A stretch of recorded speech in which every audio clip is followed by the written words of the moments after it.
Yesu ashimwe kuri mwese mudukurikiranye hano mu kiganiro cyacu cy'uyu munsi. Uyu niwe muvugabutumwa, niwe mutumirwa twatumiye uyu munsi. Aratangira abibwira, ndamusaba nyuma yo kubibwira dutangizanye isengesho. Burya Imana niyo byose kandi ariyo tubanza mbere ya byose. Tangira wibwira abadukurikiye ubundi unadufashe dusenge. Murakoze. Amazina yanjye nitwa Nigimbabazi Obedi. Nkora umurimo w'ibwirizabutumwa n'ubuvuzi, kuko ni ibintu bibiri bidashobora gutandukana, bigendana, akaba ari uwo murimo nkora. Ikindi ndashaka kugira ngo nsuhuze abantu bose bazakurikira ikiganiro, ari abaracyumva uyu munsi, ari abazacumva ejo, abari mu majyepfo, abari mu majyaruguru y'u Rwanda, abari mu burasira bwaryo, mwese kambabwire nti Yesu abaho umugisha. Mbere yuko dutangira ikiganiro cyacu, katumanze dusenge Imana. Urakoze Uwiteka Mana yacu, urakoze kuko utwongereye iminsi yo kubaho. Mwami Imana, abantu benshi muri iyi si dutuyemo bari mu buyobe. Mwami Imana, abandi ntibazi icyabakiza, abandi bararwaye, bararembye, barababaye, ariko Yesu uri mu ijuru ni wowe ufite ubushobozi bwo gukiza indwara z'umubiri ndetse n'iz'ibyaha. Uwiteka turakwinginze ngo ujye udukiza indwara z'umubiri ndetse n'iz'ibyaha. Uwiteka turakwinginze ngo ukorere mu byo waremye, washizemo imbaraga zawe, maze Mwami Imana, abantu bose nibabaho bashima, maze ubwo uzaba ugarutse tukazagusanganira nta kizinga, tuzashima izina ryawe. Komeza ubane natwe muri iki kiganiro, ku bwa Yesu, amen. Amen. Yego, turatangirana n'ingingo yacu y'uyu munsi kugira ngo abantu babanze bayiyumvemo, basobanurire ku ngingo y'uyu munsi turi buganireho, hanyuma dukomeze. Ingingo yateguye uyu munsi ijyanye n'iki? Uyu munsi ndagira ngo tuganire kuri Pasika. Pasika ishushanya gupfa kwa Kristo. Iyi Pasika Uwiteka yayishizeho igihe yashakaga gukura Abisirayeli mu gihugu cya Egiputa, ubwo bari mu buretwa, barembejwe n'umwami waho witwaga Farawo. Maze Uwiteka atuma umugaragu we Mose ndetse na Aroni kugira ngo bavane ubwoko bwe muri Egiputa babujyanye mu gihugu cyabo cya gakondo cyitwaga igihugu cy'i Kanani. Kadusome mu Kuva 12 umurongo wa 26. Noneho kugira ngo dukomeze, kugira ngo abantu babashe gusobanukirwa mu by'ukuri ese Pasika isobanura iki, mu byumve neza twifashishije ibyanditswe biziranenge. Igitabo cyo Kuva 12 umurongo wa 26. Inyandiko iragira iti, Kuva 12:26,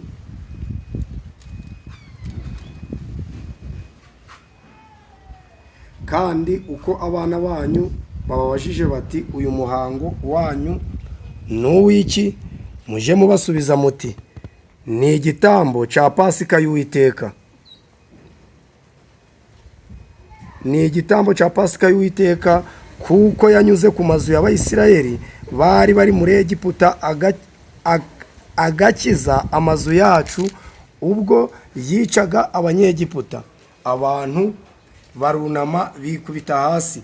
Abisirayeli baragenda babigenza batyo uko Uwiteka yategetse Mose na Aroni, aba ariko babikora. Ni ukuvuga ngo uyu wahise uhinduka umunsi mukuru. Kuva Aroni bamaze kubitegeka Abisirayeli, barakomeza mu rugendo rwabo rwose, bagombaga kujya bubahiriza uyu munsi wa Pasika. Noneho ikibabaje nuko Satani, kuko yamanukiye iyi si afite umujinya mwinshi, nuko yashatse kwiyoberanyiriza muri ibyo bintu kugira ngo ayobye abantu bate kuzigera basobanukirwa n'ibyo Imana yavuze. Kugira ngo dusobanukirwe neza iby'uyu munsi mukuru wa Pasika, turongera dusome mu gitabo cy'Abalewi 23 umurongo waho wa 5. ni ukuvuga ngo Imana uyu munsi yahise iwugira umunsi mukuru wayo, irangije ishyiraho na gahunda y'uko abantu bagomba kujya bizihiza iminsi mikuru y'Uwiteka. Nk'uko tugiye kubisoma hano mu gitabo cy'Abalewi 23, turahera ku murongo wa mbere, kuko haranditswe ngo iminsi mikuru y'Uwiteka. Uwiteka abwira Mose ati, mubwire Abisirayeli uti, iminsi mikuru y'Uwiteka mukwiriye kuranga ko ari iy'amateraniro yera. Iyi niyo minsi mikuru yanjye. Mu minsi 6 abe arimo imirimo ijya ikorwa, ariko wa karindwi wo wabaga ari isabato y'Uwiteka, na bugingo n'ubu ube isabato y'Uwiteka yo kuruhuka, n'uwo guterana kwera. Ntimukagire umurimo wose muwukoraho, ni isabato y'Uwiteka yo kuzirizwa mu buturo bwanyu. Umurongo wa 4, iyi niyo minsi mikuru y'Uwiteka, niyo guterana kwera. Mukwiriye kujya muranga mu bihe byayo byategetswe. Bivuze ngo iyo wabikoraga mu bihe bitategetswe wabaga uhinyuye Imana. Bikwiye kujya birangwa rero mu bihe byayo byategetswe. Mu kwezi kwa mbere ku munsi wako wa 14 nimugoroba hagiye haba Pasika y'Uwiteka. Ku munsi ni ukuvuga ngo mu kwezi kwa mbere nimugoroba ku tariki 14 niho Pasika y'Uwiteka yakorwaga. Iyi Pasika rero yarakomeje kurinda Yesu igihe yazaga mu isi, ndetse Yesu nawe araza asangira n'abigishwa b'ibya Pasika. Ariko ikibabaje giteye n'agahinda nuko muri iyi minsi ubu Pasika abantu bose bitegura kujyamo bayitiranya na Pasika y'Uwiteka, bakavuga ngo ni Pasika ishushanya urupfu rwa Yesu, kandi ntabwo ari byo. Mu by'ukuri Pasika yashushanyaga ko Yesu azapfira ku musaraba. Yesu yamaze gupfa, ntabwo azongera gupfa. Turasoma mu gitabo cya Luka 22 umurongo 22 umurongo wa 7, twongere dusome Pasika ya nyuma igihe yabereye. Pasika yasojeje gani mapasika, dusome igihe yabereye. Luka 22 umurongo wa 17. Luka 22 umurongo wa 17. 22:17. Titire y'amagambo iravuga ngo Yesu n'abigishwa basangira ibya Pasika. Basangira ibya Pasika, nuko umunsi w'imitsima idasembuwe urasohora, ari wo ukwiriye kubagirwamo wa mwana w'intama wa Pasika. Atuma Petero na Yohana ati, nimugende mu mudugudu mutunganirize ibya Pasika kugira ngo turye. Baramubaza bati, urashaka ko bitunganirizwa he? Arabasubiza ati, dore nimumara kugera mu murwa muraza guhura n'umugabo wikoreye ikibindi cy'amazi, mumukurikire mu nzu ari bwinjiremo. Nuko mubwire nyir'inzu muti, ubwo umwigisha arakubaza ngo icumbi riri hehe, aho ari busangirire ibya Pasika n'abigishwa, nawe ari bubereke aho turi busangirire ibya nimugoroba. Ubwo ni ukuvuga ngo Yesu rero iyi niyo Pasika ya nyuma yakoze, niyo Pasika ya nyuma yabayeho. Izindi Pasika zose zibaho ni Pasika z'imbimbano, ni Pasika z'imbimbano. Icyo Yesu yavuze ko kigomba kugumaho ni ifunguro ryera, sibyo? Iyi Pasika yo mu kwa 4 rero nta hantu yanditswe muri Bibiliya, nta murongo n'umwe ushobora kubona yanditswemo, usibye kuba ari ibyo abantu bishiriyeho. Kuko urabona nk'ubu tuvuge urugero, urabona Pasika ya mbere y'Abayahudi yatangiraga nimugoroba, sibyo? Yatangiraga nimugoroba, bakabaga umwana w'intama. Ariko Pasika y'ubu bashobora kubwira wenda ko yatangira saa 6 z'ijoro, cyangwa iraba ku tariki bahinduriye uko bashaka. Kandi nk'uko twabisomye muri Mubare 23, twasomye ko igomba gukorwa mu bihe byayo byategetswe. Nuko rero kuko yashushanyaga Kristo wagomba gupfira ku musaraba, urwandiko rw'amategeko y'imihango, ubwo muhango bw'iyo Pasika rwararangiye igihe Yesu yaramaze gupfira ku musaraba. Nta yindi Pasika yigeze kubaho. Niyo mpamvu utazasanga intumwa zitongeye gukora Pasika ukundi, ahubwo icyo zakoze ni uko zaryaga ifunguro ryera, bakanywera kuri cya gikombe, bakabigira niryo ryasimbuye Pasika. Yego Obedi, ikibazo ngize cy'amatsiko aho ngaho, nimba koko pasika izaba ejo ari umunsi abantu bishyiriyeho, ubwo nticyaba ari ikimenyetso cy'uko turi mu minsi y'imperuka? Yego nibyo koko turi mu minsi y'imperuka, ndetse twayitangiye kera kandi tuyirimo. Turi mu minsi hariho ubuyobe bwinshi, turi mu minsi hariho ubujiji bwinshi, abantu badashaka kwiga ibyanditswe. Bya biri nahoze ndakubwira, abantu ntabwo baba bafite ikibazo ngo ubabwire iby'Imana ngo babyumve. Turi mu minsi y'ubuhumyi bwinshi, hari n'abantu badashaka gusoma Bibiliya ngo banayige, bashaka kugendera mu kigare gutyo gusa.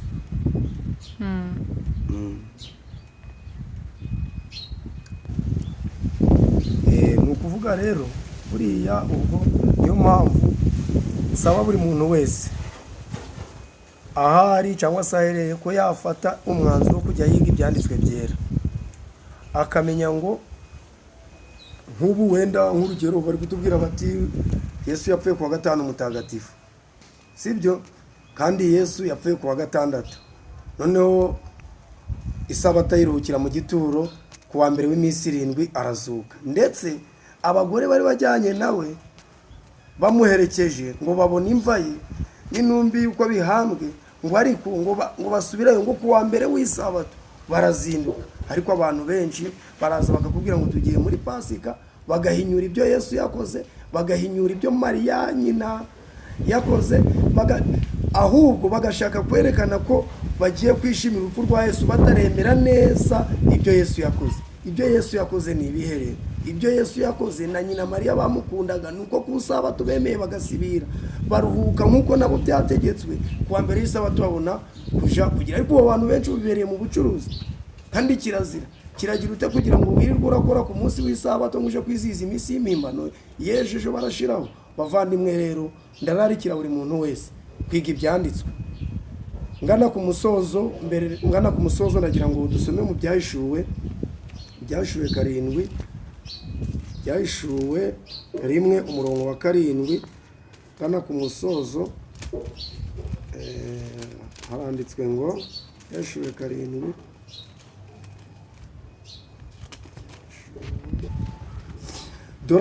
dore arazana n'ibicu, kandi amaso yose azamureba, ndetse n'abamucumise nabo bazamureba, kandi amoko yose yo mu isi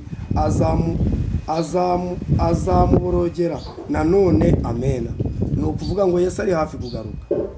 Ndabwira buri muntu wese wumvishe iki kiganiro, wagize amahirwe yo gukurikira iki kiganiro, ndagira ngo mubwire, mufate ibyanditswe byera mu byige, tuze tujya mu bintu tuzi icyo bisobanura, tuzi ibyo ari byo, kugira ngo wese azaba agarutse azatwihembere ikamba ry'ubugingo. Noneho mbere yuko dusoza gato, uri kubona ko turi mu bihe biri guhindagurika, ndagira ngo mbwire abantu ibimera bimwe bigera muri 3 Uwiteka yashizemo imbaraga zayo, bishobora kuba byabakiza ibintu bigendanye n'inkorora, amagiripe y'iki 3, kugira ngo na n'ubundi tubeho dufite amagara mazima, nk'uko intego yacu ari ukubwiriza ubutumwa bwiza ariko tunavura. Muvandimwe, ndagira ngo ubwire yuko aho utuye udashobora kubura ikimera cyitwa ikinetenete. Igitenetene ushobora kugifata ukagikamuriramo umutobe w'igisheke cyokeje mu ziko, ndetse n'icyo kitenetene bibaye ngombwa wacutsa, warangiza ugakamuriramo indimu, ukajya unywa uwo mutobe uko ugiye kuryama buri mugoroba, ukabikora iminsi ingana n'8. Ndagira ngo ubwire ko ibintu bigendanye n'inkorora, gripe bizaba byagiye burundu. Kadusenge Imana. Tutarasenga nari mfite ikindi kibazo cy'amatsiko. Kuki wahisemo kutwicara mu giti cya voka? Munsi y'igiti cya voka niho watoranyije. Nagusabye ko tujya muri salo uranga, musaba ko twakwicara ahandi hantu nko muri jaride, nabyo wabinyangiye. Kuki wahisemo mu giti cya voka? Voka ni igiti cyiza, ni igiti nkunda. Voka buriya nayo iri mu biti bishobora gufasha ubuzima bw'abantu, nubwo abantu batabizi, ariko ushobora gufata amababi ya voka agera nko mu 8, ukayatogosa mu litiro y'amazi, warangiza ayo mazi ukayagaba 2, amwe ukayanywa mu gitondo, andi nimugoroba. Uba wiyongereye amaraso ku rwego rurenze. Kandi abantu benshi bajya bakunda kugira ibibazo by'isereri. Buriya igihe cyose ugize isereri uba ugize amaraso make mu mubiri. Ubu rero ni uburyo ushobora gukoresha bwagufasha. Ikindi ibi bibuto bya avoka bishobora kuvura indwara yitwa macinya, cyangwa se abantu bakunze kugira ikibazo cyo kutiyara cyane. Ibibuto nabyo bashobora gukoresha ifu yabyo bikabafasha. Niyo mpamvu rero dukunda kwibera ahantu hari ibimera kugira ngo duhumeke umwuka wabyo. Yego, turabashimiye rero mwebwe mudukurikirana, mwumvishe ibyiza bya avoka. Iki kiganiro uzajya ugikurikirana, uzajya ukuramo ibintu byinshi, ukuremo ubutumwa bwiza bwa Yesu Kristo, ukuremo n'imiti yagufasha kandi kugira ubuzima bwiza. Twari turi kumwe na Obedi, reka adufashe mu isengesho tunasoza. Ndagusaba gukanda subscribe kuri iki kiganiro cyacu nimba utarayikora, ukore na share n'abandi nabo ubasangize ibyiza by'uyu munsi. Obedi, wadusengera. Kadusenge. Imana, urakoze Uwiteka Mana yacu kubw'iki kiganiro cyiza. Uwiteka, ndakwinginze ngo umuntu wese uzakibona uzamuhe kucumva neza ndetse no kunyurwa n'ibyo twavuze, uzamuhe gukomeza gushakisha mu byanditswe byawe. Mwami Imana, hari abantu benshi barwaye, bafite ibibazo bitandukanye, batazi ko hari imbaraga ishobora kubakiza iri mu byaremwe. Hari abantu benshi Mwami Imana babuze urubyaro, batazi yuko hari ibimera bitangaje waremye bashobora gukoresha, maze Mwami Imana ibintu byabo bikagenda neza. Hari abantu benshi bafite ibibazo biri kubabaza. Hari abantu benshi bamaze kwiheba, bazi ko bafite indwara zidakira, bamaze kwemera ko indwara barwaye zitakira.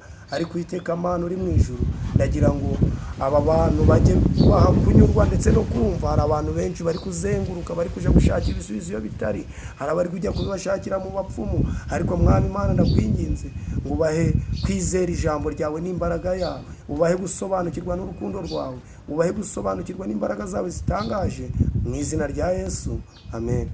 Amen.